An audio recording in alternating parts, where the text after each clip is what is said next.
Revelation chapter 8.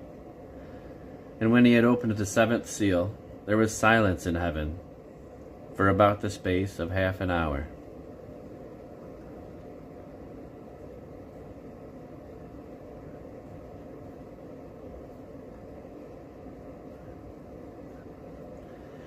And I saw the seven angels which stood before God, and to them were given seven trumpets.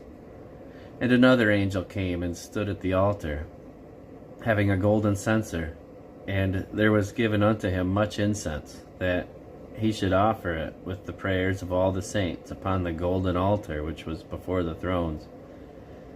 And the smoke of the incense, which came with the prayers of the saints, ascended up before God out of the angel's hand. And the angel took the censer, and filled it with fire of the altar, and cast it into the earth. And there were voices, and thunderings, and lightnings, and an earthquake. And the seven angels which had the seven trumpets prepared themselves to sound. The first angel sounded, and there followed hail and fire mingled with blood. And they were cast upon the earth. And the third part of trees was burnt up, and all the green grass was burnt up.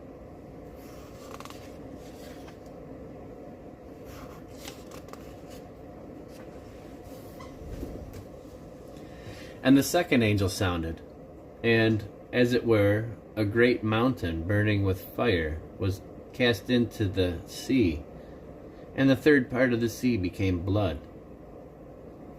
And the third part of the creatures which were in the sea and had life died, and the third part of the ships were destroyed.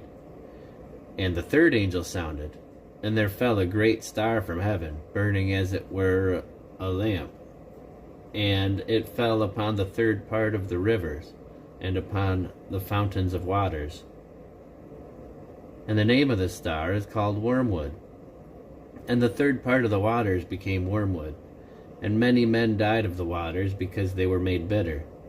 And the fourth angel sounded, and the third part of the sun was smitten, and the third part of the moon, and the third part of the stars, so as the third part of them was darkened. And the day shone not for a third part of it, and the night likewise. And I beheld, and heard an angel flying through the midst of heaven, saying with a loud voice, Woe, woe, woe to the inhabitants of the earth, by reason of the other voices of the trumpet of the three angels which are yet to sound.